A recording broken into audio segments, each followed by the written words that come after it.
Ce matin, on prend une petite pause de Romains. On a fini Romains chapitre 6. Et la raison, elle est fort simple. J'aimerais ça apporter un point pratique. Un point pratique à ce chapitre extraordinaire. Et j'aimerais qu'on puisse ouvrir une fenêtre dans notre cœur, dans nos pensées, sur le fait qu'on a de l'influence autour de nous. Que chacun d'entre nous, peu importe l'âge que vous avez, qui vous êtes des leaders. Puis ça, des fois, on se voit pas le même. Des fois, on est jeune, je vois des jeunes, tout ça. On est des leaders. Qu'on soit enfant, qu'on soit maman, qu'on soit grand-parent, qu'on soit papa, mari, professeur d'école du dimanche, collègue de travail, nous influençons les gens autour de nous. Et nous sommes, dans des mesures différentes, nous sommes des leaders. Le dictionnaire dit qu'un leader, c'est un chef, c'est un meneur, c'est un dirigeant. La Bible dit quoi? La Bible dit qu'un leader, c'est un chef, un meneur, un dirigeant. Ça ressemble pas mal à la même affaire. Donc, si on regarde comment la Bible utilise le leadership, ça ressemble drôlement à ça. Donc, c'est quelqu'un qui dirige quelqu'un d'autre. Que ce soit par l'exemple, que ce soit par les paroles ou que ce soit par les deux, un leader influence. Ce matin, on va plus en voir vers la fin, on influence vraiment les gens. On peut les influencer, les diriger, les leader. Excusez-moi, je vais utiliser un anglicisme, même pas anglicisme, c'est pas un beau mot, mais positivement ou négativement. La question, c'est pas si j'influence. La question, c'est j'influence. Est-ce que je les influence d'une façon positive ou négative? Ou les deux. Quel genre de leader êtes-vous? Quel genre de leader je suis? Quel genre d'influence j'ai autour de moi? Oui, clairement, tout de suite, je pense à ma femme, mes enfants. Oh, je pense à vous autres, je pense à mon voisin. Oh, mais Simon, tu n'as jamais parlé à ton voisin de droite. Je l'influence-tu? Oui, je l'influence pareil. Oui, on va voir ça aujourd'hui. Ma prière, c'est qu'on puisse voir quel genre de leadership que le Seigneur veut qu'on ait. Et le message que je vais prêcher ce matin, c'est un message, il a été transformé beaucoup, mais c'est un message que le Seigneur a mis sur mon cœur déjà il y a plusieurs années. Et j'aimerais ça qu'on prenne l'exemple de Jean-Baptiste. Une des choses qui me fascine dans l'histoire de Jean-Baptiste, c'est son humilité. À quel point Jean, il comprenait son rôle. L'idée de Jean n'était pas de se faire des disciples. Et ça, moi, je trouve ça passionnant de voir ça dans les Écritures. Lui, son but n'était pas que les gens le suivent. Est-ce qu'il y avait des disciples? Oui, mais son but, c'était pas ça. Et on va le voir, oui, Jean avait des disciples. À lui. Il y en avait. Mais son but, c'était pas ça. Et venez avec moi au verset 27 du chapitre 1. Voici ce que Jean disait. « Je ne suis pas digne de délier la courroie de ses souliers. » En parlant de Jésus. Si on va au chapitre 3, laissez votre main au chapitre 1, on va y revenir tout de suite. Au verset 30, voici ce que Jean dit. « Il faut qu'il croisse et que je diminue. » Encore en parlant de Jésus. Là, il regarde Jésus et dit « Moi, je suis rien, lui, il est tout. Moi, je suis rien. » Quand tu dis « Moi, je suis rien », c'est-tu le bon pitch de vente pour avoir des disciples? Pas tant, non. Pas tant. Venez avec moi au verset 19. Chapitre 1, verset 19. Je lis quelques versets ici. Voici le témoignage de Jean. Lorsque les Juifs envoyèrent de Jérusalem des sacrificateurs et des Lévites pour lui demander « Toi, qui es-tu? » Il déclara, et ne le nia point, il déclara qu'il n'était pas le Christ. Ils lui demandèrent « Quoi donc? Es-tu Élie? » Et il dit « Non, je ne suis pas. »« Es-tu le prophète? » Il répondit « Non. » Il lui dit « Alors, qui es-tu afin que nous donnions une réponse à ceux qui nous ont envoyés? Que dis-tu de toi-même? » Moi, dit-il, je suis la voix de celui qui crie dans le désert. Aplanissez le chemin du Seigneur, comme a dit Isaïe le prophète. Ceux qui avaient été envoyés étaient des pharisiens. Et lui dire encore cette question, pourquoi donc baptises-tu si tu n'es pas le Christ, ni Élie, ni le prophète? Jean a répondu, moi je baptise d'eau. Mais au milieu de vous, il y a quelqu'un que vous ne connaissez pas, qui vient après moi. Et là, c'est là qui dit, je ne suis pas digne de délier la courroie de ses souliers. Son but n'était pas que les gens viennent à lui pour de la direction. C'est intéressant. Moi, j'ai rien à offrir. Oh, mais t'es-tu tel prophète? T'es-tu un tel? Non, non, moi, j'ai rien à offrir. Sa tâche était vraiment simple. Préparer les gens à la rencontre de Jésus. C'était ça son rôle. Verset 6, encore du chapitre 1.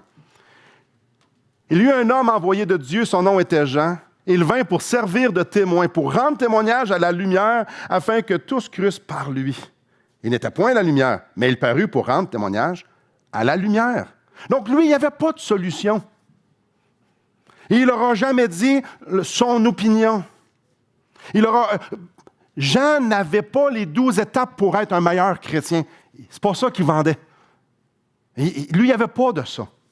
Lui, il n'a pas dit, OK, là, ça ne va pas bien dans votre vie, ça ne va pas bien avec Jérusalem, ça ne va pas bien avec Israël. Là, il a pris aucune chose en main. Ça, c'est fascinant. Quand on étudie la courte histoire de Jean, il n'a rien fait, à part une chose.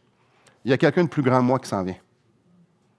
Il y a quelqu'un de mieux qualifié que moi pour s'occuper de vous.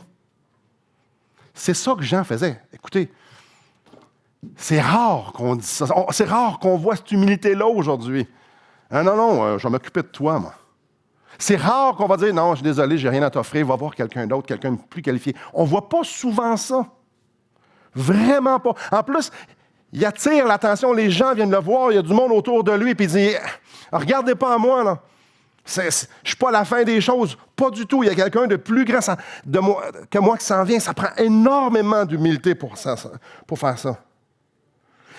Aujourd'hui, on ne qualifierait pas d'un bon leader celui qui dit « j'ai rien à vous offrir, il y a quelqu'un d'autre qui va venir ». Je ne pense pas que ce serait une caractéristique d'un bon leader. J'ai rien. Ouais, mais tu sais quoi, toi, as-tu un conseil là-dessus? Non, j'ai rien. Hey, j'ai un gros problème. Non, j'ai rien. Hey, ça va pas bien dans ma vie. Hey, je suis désolé, je ne peux pas t'aider. Avouez. C'est un bon leader qui fait ça? Un bon leader aujourd'hui, il y a quelqu'un qui a une solution à tout. Il y a le livre des ressources, puis il les a toutes, lui-là. Là. Puis je me pose la question, puis je vous pose la question, on fait quoi quand les gens ne vont pas bien autour de nous? On fait quoi quand les gens ont besoin de direction, bon, ils ont besoin de conseils? Qu'est-ce qu'on leur dit? On fait quoi quand nos enfants désobéissent? Ça, c'est intéressant. On fait quoi? Ceux qui ont des jeunes enfants, on fait quoi? On fait quoi quand nos enfants s'éloignent? On fait quoi? Qu'est-ce qu'on leur dit? De quelle façon? Tu sais, vous savez, quand vos enfants, là, ils s'en vont à vitesse grand V, puis vous savez que c'est direct un mur de ciment qui s'en vient. On fait quoi? Peu importe leur âge. On fait quoi? Voici ce que Jean-Baptiste faisait. Verset 26. Jean leur répondit, « Moi, je baptise d'eau, mais au milieu de vous, il y a quelqu'un que vous ne connaissez pas, qui vient après moi. Je ne suis pas digne de délier la courroie de ses souliers. » Là, on voit l'humilité de Jean, mais il y a plus que ça aussi. On voit aussi comment il dépeint la photo de Jésus. Là, il est en train de présenter Jésus-Christ. Jésus est en train de dire aux gens, il y a quelqu'un qui a les solutions. Il y a quelqu'un de vraiment grand qui s'en vient. Il y a quelqu'un qui est digne d'être honoré. Il y a quelqu'un qui est digne d'être écouté. Il y a quelqu'un qui est digne qu'on obéisse à ce qu'il va dire. Il y a quelqu'un qui s'en vient. Quelqu'un qui, lui, est réellement la solution. Verset 29. Le lendemain, il vit Jésus venant à lui. Il dit, « Voici l'agneau de Dieu qui ôte le péché du monde. C'est celui dont j'ai dit, après moi vient un homme qui m'a précédé, car il était avant moi. Je ne le connaissais pas, mais c'est afin qu'il fût manifesté à Israël que je suis venu baptiser d'eau. » Jean rendit ce témoignage, j'ai vu l'Esprit descendre du ciel comme une colombe et s'arrêter sur lui. Je ne le connaissais pas. Mais celui qui m'a envoyé baptiser d'eau, celui-là m'a dit, celui sur qui tu verras l'Esprit descendre et s'arrêter, c'est celui qui baptise du Saint-Esprit. J'ai vu et j'ai rendu témoignage qu'il est le Fils de Dieu. Voici l'agneau qui ôte le péché du monde. Qu'est-ce que Jean est en train de faire ici? Vous arrêtez de me regarder, hein? C'est lui. Non, c'est lui. C'est lui donc que je vous parlais. C'est lui. Regardez-moi pas. Lui, c'est le Fils de Dieu. Dans Matthieu 3, on voit même Jean dire à Jésus, non, c'est pas moi qui va te baptiser, c'est toi qui vas me baptiser. Jean a une chose en tête. Démontrer Qui est Jésus? La suprême valeur de Jésus. C'est ça qu'il a en tête.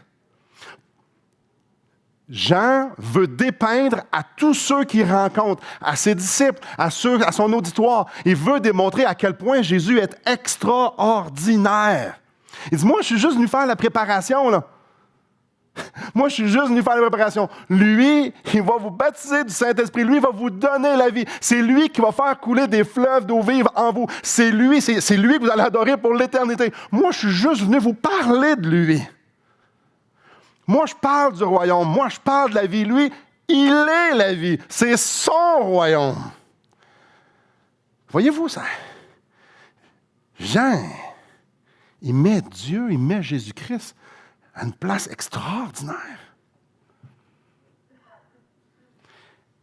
Jean parlait d'une façon tellement extraordinaire de Jésus que j'aimerais ça qu'on regarde comment ses disciples à lui, ont réagi. Puis là, je vous mets, juste avant de lire le texte, on se met en contexte un peu. On est là. Jean, c'est un grand prédicateur. Humble, assurément un grand prédicateur. Le monde venait de partout. Même les chefs religieux envoyaient du monde pour poser. Puis, je vous les dépeins humble parce qu'il l'était. Mais ça ne veut pas dire qu'il n'y avait pas un grand impact. Beaucoup de gens se sont fait baptiser. Lui, il disait, repentez-vous, le royaume de Dieu est proche. Il y a des grandes foules qui se faisaient baptiser. Donc, Jean, là, c'était un homme de grande importance. Lui, il se voyait petit. Mais si on avait été là, c'est lui qu'on aurait écouté. Jean avait une grande importance. Donc, les disciples voyaient en Jean quelque chose d'extraordinaire parce que Jean avait eu des révélations. Jean parlait comme personne ne parlait. Jean avait, waouh, c'était quelque chose. Donc, ses disciples, ils étaient proches de lui. Regardez le verset 35. Après avoir dit, voici l'agneau de Dieu qui ôte le péché du monde. Après avoir dit, c'est lui le Fils de Dieu. Le lendemain, Jean est encore là, avec 2 de ses disciples. Ayant regardé Jésus qui passait, il dit, voilà l'agneau de Dieu. Encore. Les 2 disciples l'entendirent prononcer ces paroles et ils suivirent Jésus. C'est facile de lire ça et de manquer quelque chose de super important ici. Jean a tellement présenté un Jésus glorieux que lorsque ses disciples ont vu Jésus, qu'est-ce qu'ils ont fait? Ils ont resté collés avec Jean? Pas en doute. Ils ont fait un petit souper pour se dire baba. Pas en doute. Quand Jean dit c'est lui Jésus, c'est lui le Fils de Dieu. OK, salut Jean, on le suit. Jean avait tellement présenté un Jésus glorieux, Jean avait tellement présenté un Jésus extraordinaire que quand ses disciples ont entendu Jean dire c'est lui, on change de maître tout de suite. Parce que notre maître, lui, était juste là pour nous présenter lui. Est-ce qu'on est allé voir, est-ce que ces gens-là ont été voir Jean pour lui dire qu'est-ce que tu en penses, Jean? Qu'est-ce que tu penses de ça qu'on irait passer un petit peu de temps avec ce Jésus-là, là? Est-ce qu'ils ont été vers lui? Non.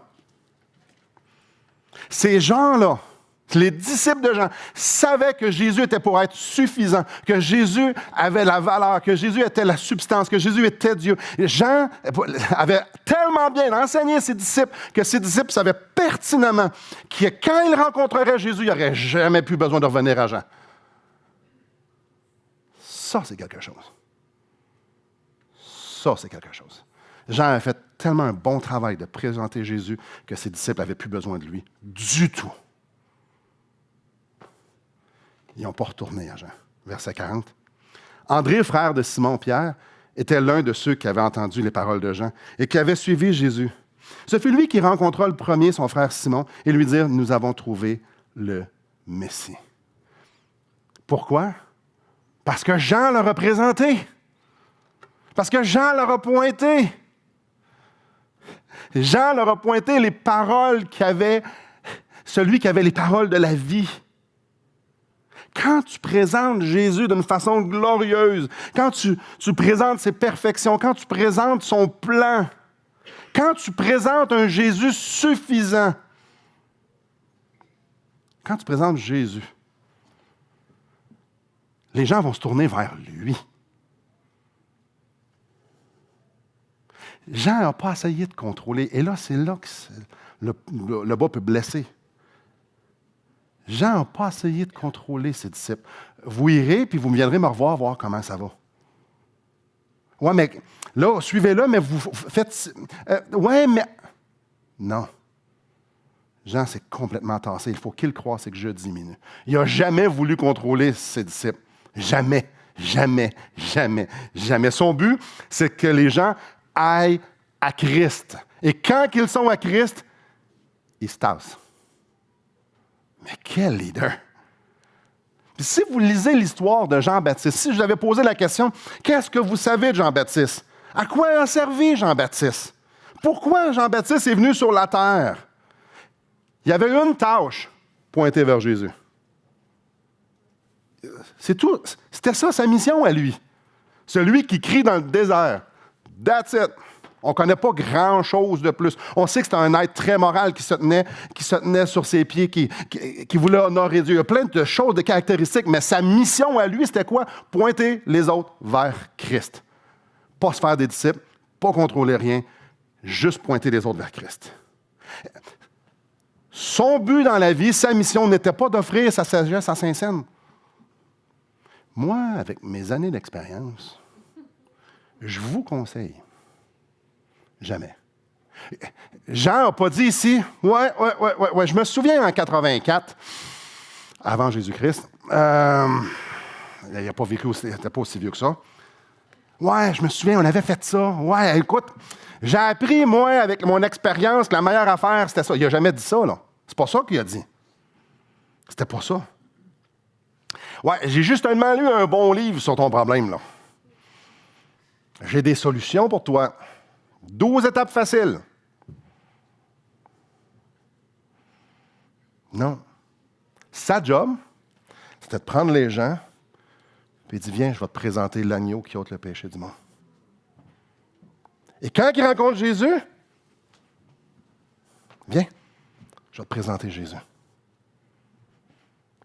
C'était ça, sa job.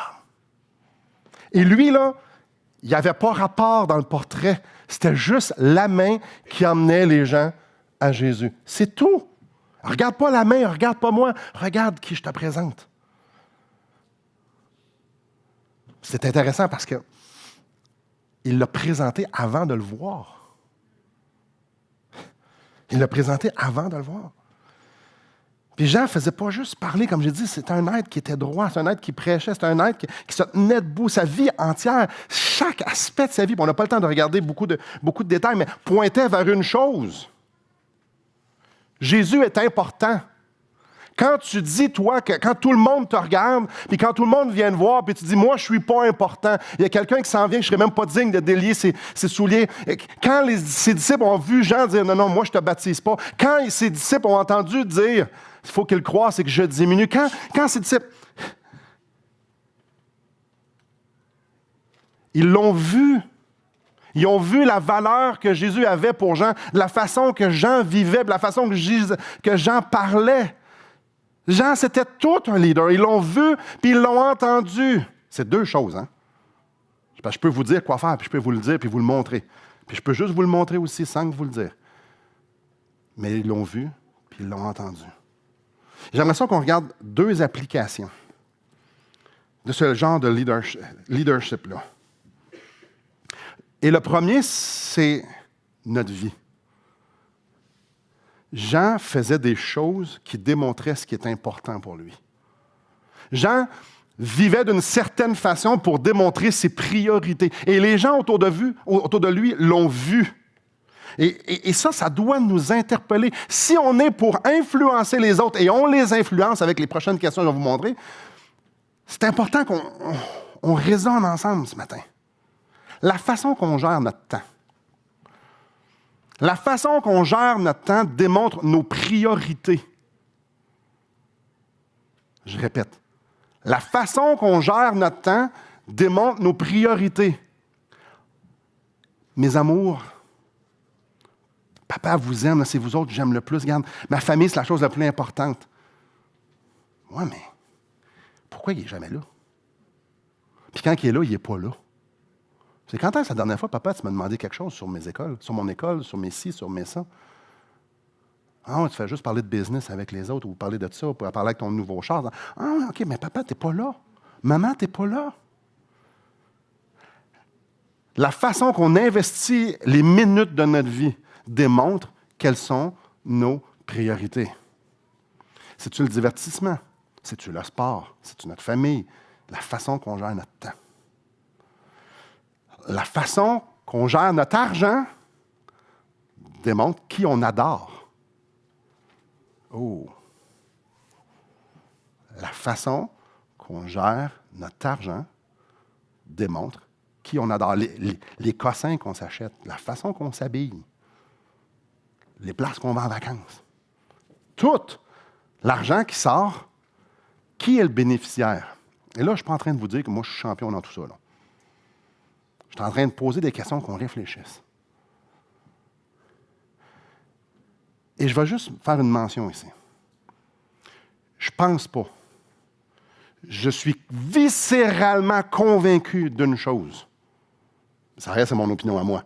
Mais je suis vraiment convaincu d'une chose.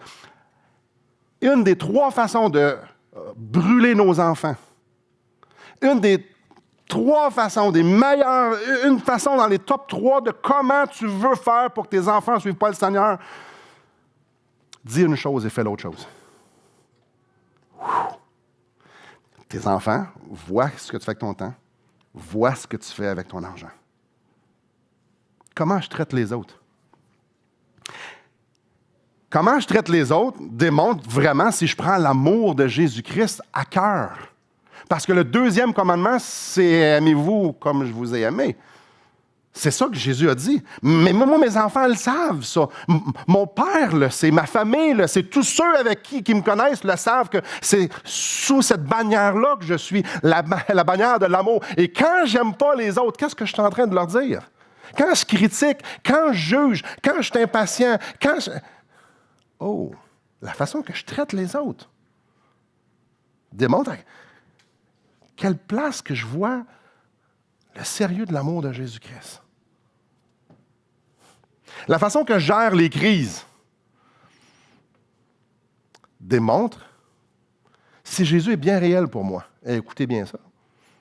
La façon que je gère les crises démontre si Jésus-Christ est bien réel pour moi. C'est drôle, mon père, là, je caricaturise, mon père me dit que Jésus est bon, mais il n'arrête pas de chialer sur tout.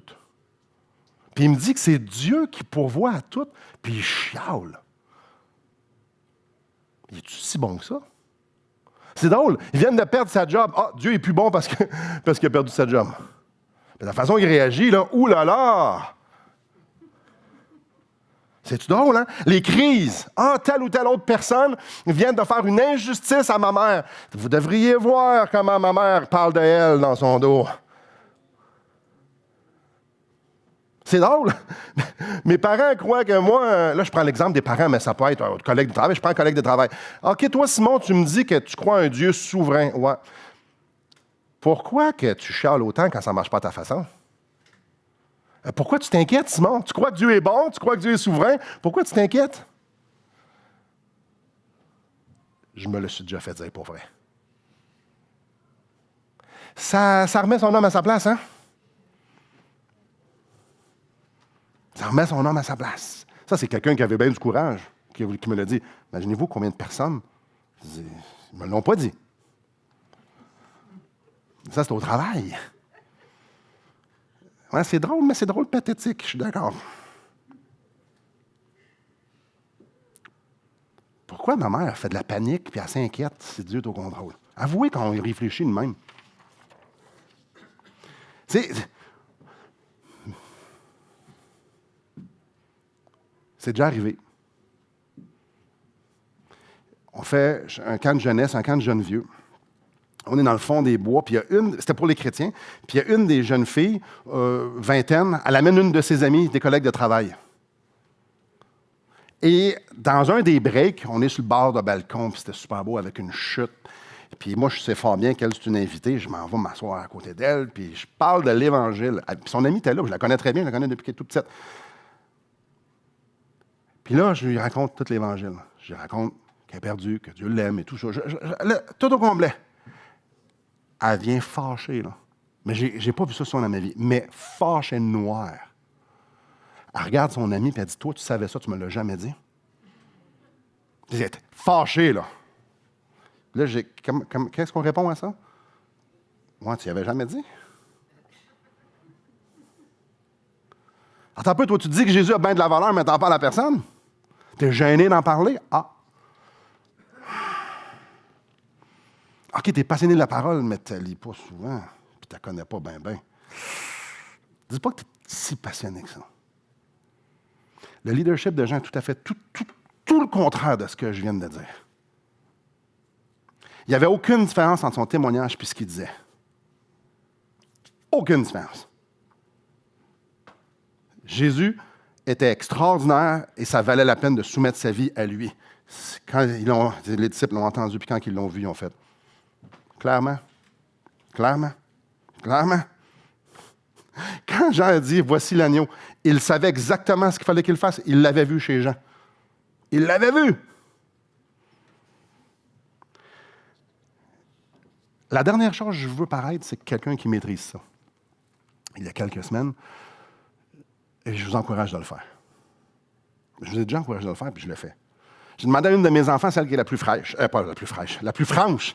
Fouf! Elle rit, elle est en arrière, elle rit en me regardant. La plus franche de la gang, pas les autres sont hypocrites, pas du tout, mais elle est reconnue pour être franche, et elle l'est. Et voici les questions que je lui ai posées. D'après toi, là, qu'est-ce qui passionne le plus papa? De quoi je parle le plus? Qu'est-ce que j'aime le plus? Là, elle me regarde. La vérité, c'est qu'elle me dit, je sais ce que tu veux entendre. Tu veux-tu que je te dise ce que tu veux entendre ou tu veux la vérité? Déjà, en partant, ça commence mal. Ça veut dire que ce que je veux entendre et la vérité ne sont pas les mêmes. D'après toi, du haut de tes 16 ans, qu'est-ce qui a le plus d'importance pour papa dans sa vie? Elle a répondu « Maman ». C'était pas la bonne réponse. C'était pas celle que je voulais. Peut-être que vous avez fait comme « Ah oui, je l'aime vraiment d'abord, c'est vrai quand il nous dit qu'il l'aime. » Oui, non, c'est pas vrai ça. Ça veut dire, après ça, je dis « OK, vous faisiez la suite. » Elle dit « Ta famille. »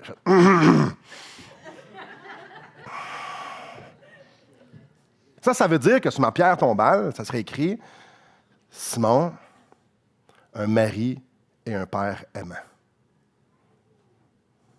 Ça ne me plaît pas du tout comme réponse. Ça ne me plaît pas du tout, du tout, du tout. Parce que savez-vous ce que je leur dis à mes enfants? Que la personne la plus importante dans tout l'univers, c'est pas maman. Et c'est pas eux. Je leur dis, j'aime beaucoup plus Dieu que j'aime maman. Qu'est-ce que ma fille me dit? Je le vois pas.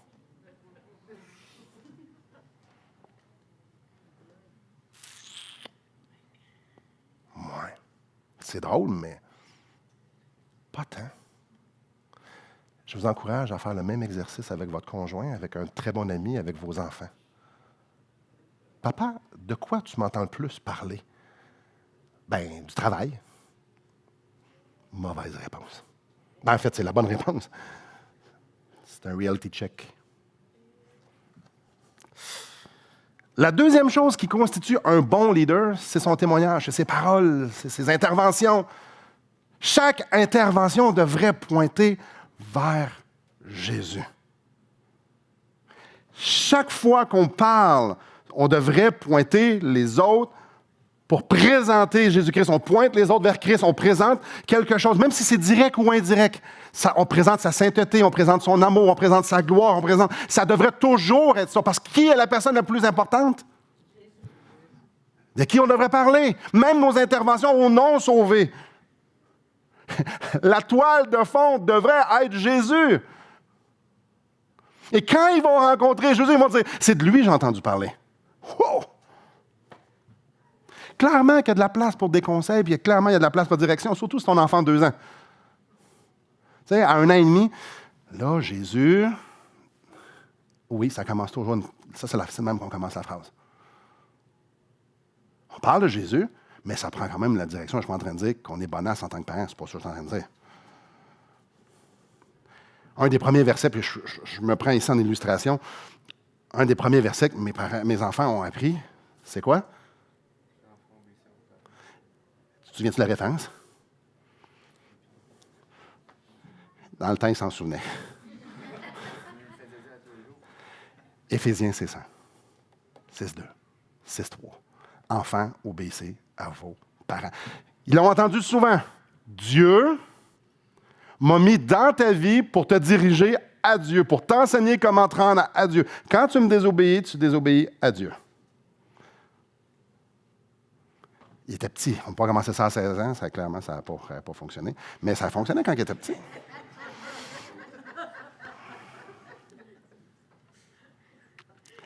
Clairement, il y a de la place de dire non, ça, c'est pas bien. Pourquoi? Clairement, tu ne devrais pas avoir tel ami. Pourquoi? Et le pourquoi, c'est Jésus. Clairement, tu ne devrais pas regarder ça. Pourquoi? Parce que je t'ai dit non. Ça, c'est pas la bonne réponse. Ça pointe vers qui, ça? Moi. Parce que je suis ton père. C'est pas la bonne réponse, ça. Et ça se fait quand nos enfants ont 2, 5, 40, 60 ans aussi. Qui est la meilleure personne? Qui est la plus qualifiée dans tout l'univers, dans toutes les sphères? Qui est la personne la plus qualifiée pour aider mon fils, ma fille, ma femme, mon conjoint? C'est pas mal ma même affaire. Mon voisin, mon collègue. Qui est la personne la plus qualifiée de l'univers? Hey, vous êtes vraiment des bons étudiants. Quand j'interviens avec ma femme, mes enfants, mon collègue, mon voisin, vers qui je les pointe? Répondez pas.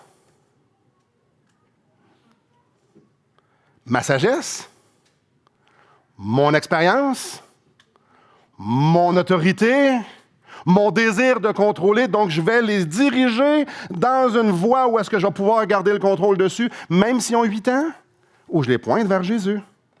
Est-ce que je suis en train de pousser les gens dans les bras de Jésus? Est-ce que je suis en train de les préparer à rencontrer Jésus? Est-ce que je suis en train de les préparer de faire partie d'un royaume extraordinaire où est-ce qu'ils n'ont pas la première place, mais où est-ce que Jésus-Christ a la première place? Ou bien non, je les dirige vers moi. C'est intéressant.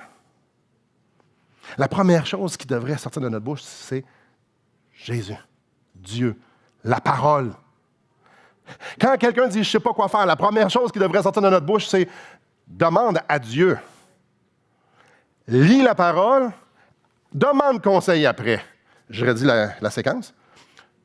Demande à Dieu, en même temps, lis la parole, parce qu'il va te répondre. Et après, tu demandes conseil pour valider si ce que tu as lu, la réponse de Dieu est biblique. Ça, c'est la bonne réponse. J'ai un problème de colère. Parfait, on va étudier ça ensemble, ce que Dieu pense de ça. Ah, mais as-tu quelque chose comme moins dans la Bible? Non. Ouais, j'ai tel problème, pourrais-tu me donner comme des trucs? Oui. Oui. Colle-toi sur Jésus. Non, des trucs, là, quelque chose. Écoutez les 3 derniers messages que j'ai faits dans Romains 6. Parce que c'est vraiment ça, hein?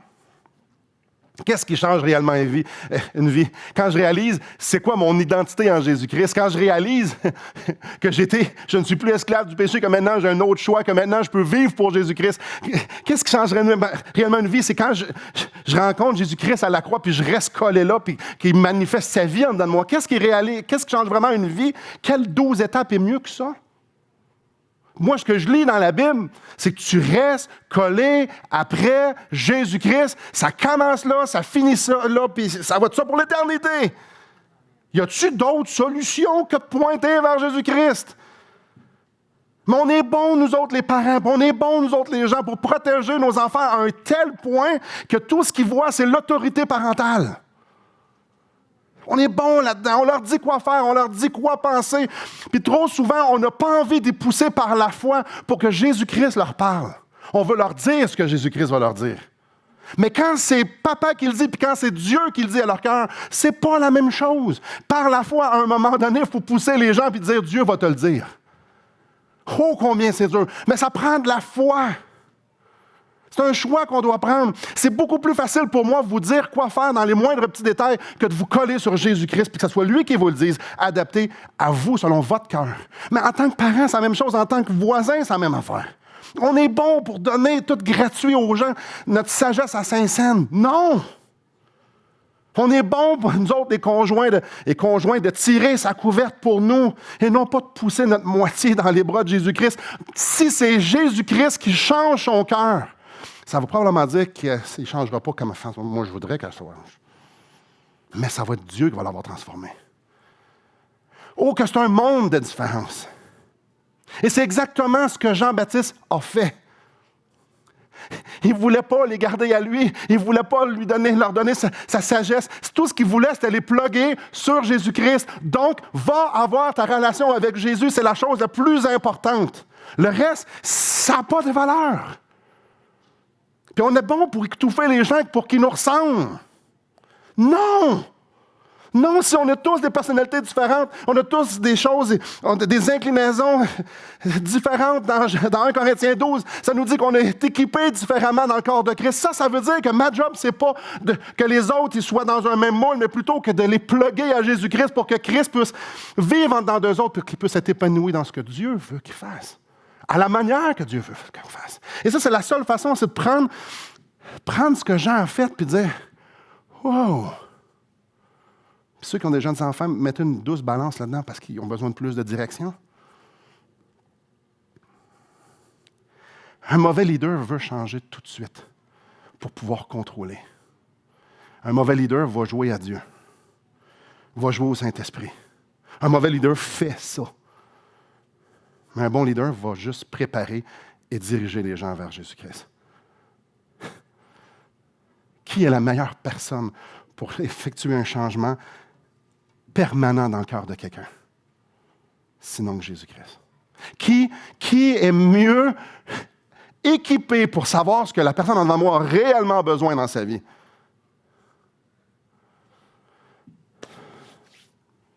Tout ce que j'ai à montrer, c'est à mes enfants, aux gens, le chemin. Prendre par la main et dire, regarde, je vais te montrer, je vais te plugger avec Jésus-Christ, lui va s'occuper de toi. Dieu ne nous demande pas d'avoir des enfants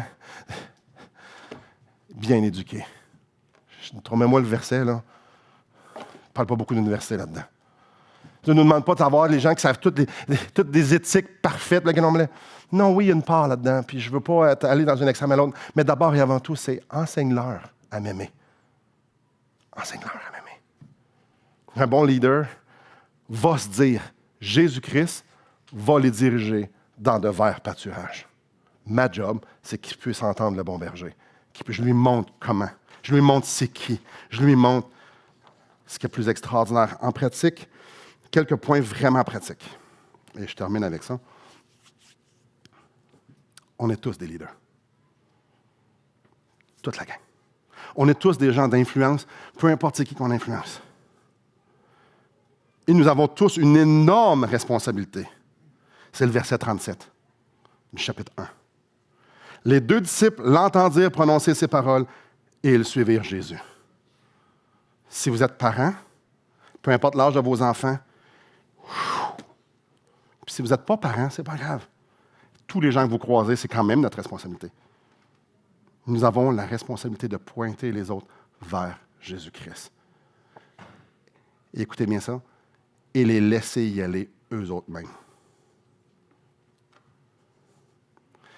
Si vous êtes, et vous avez des gens qui sont capables de communiquer, Dieu lui dit, pourrais-tu le mettre en communication avec moi? Montre-y comment. Montre-y que ça vaut la peine par ta vie, par ce que tu fais.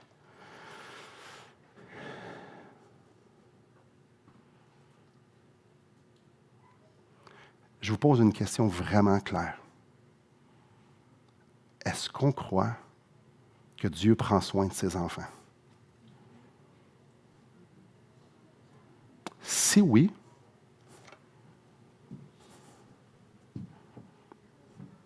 arrêtons de tout contrôler. Arrêtons. Tu as une question? On va aller voir dans la Bible ce que Dieu en pense. Est-ce que ça l'honore Dieu? Est-ce que c'est le genre de langage qu'on va avoir au ciel? Est-ce que Jésus écouterait ça ensemble aujourd'hui? Est-ce qu'il regarderait ça? Et dites-le pas si vous ne le faites pas. Montrez à vos enfants d'être imparfaits aussi. Montrez aux gens alentour que vous êtes imparfaits. Le pire qui va arriver, c'est qu'ils vont avoir une juste opinion de vous comme vous êtes réellement. C'est le pire qui va arriver. Présentez un sauveur qui est digne d'être suivi. Si vous présentez des tout-petits, si vous avez des tout-petits, présentez un Jésus majestueux. Soyez créatifs, bibliques. Présentez sa justice, sa grâce. Je parlais de ça avec un frère cette semaine. Dieu est mon Père. Est-ce qu'il y a toujours autorité dans le prélat avec moi? Non. Est-ce que Dieu est gracieux avec moi? Oui. Est-ce qu'il est miséricordieux avec moi? Oui. Est-ce qu'il passe du temps avec moi? Oui. Est-ce qu'il me prend par la main? Oui. Je devrais être comme ça avec mes enfants. Vous n'avez pas eu un bon père? Super. On a un bon modèle. Frères et sœurs, ceux qui ont des petits-enfants, présentez Jésus tellement extraordinaire que quand ils le rencontrent, on va dire, papa, j'ai plus besoin de toi. Maman, j'ai plus besoin de toi. Professeur d'école du dimanche, j'ai plus besoin de toi. Wow, j'ai trouvé celui que tu m'as parlé. Et à nous tous, les autres, on interagit moins avec des jeunes enfants. Votre Jésus que vous présentez, est-ce qu'il y a des règles?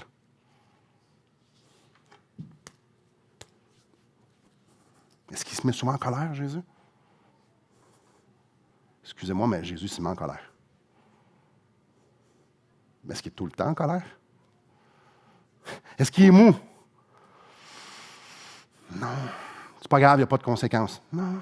Est-ce qu'il est gracieux? Je dis oui. Est-ce qu'il avait le cœur brisé parce que le monde vit dans le péché? Oui.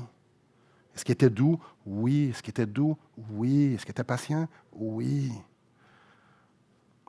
Quel genre de Jésus que vous présentez aux gens? Le Jésus du dimanche matin? Le Jésus d'avant les repas? Ou le Jésus qui est digne d'être suivi et adoré et de vivre une vie radicale pour lui? Quel genre de Jésus? Quel genre de Jésus je présente à ma femme? Aux gens à l'Église? Aux jeunes qui courent? Quel genre de Jésus on présente à nos voisins? As-tu fini de chialer sur l'autre voisin de l'autre bord? Tu n'es pas supposé d'être un chrétien, toi? À mes frères et sœurs.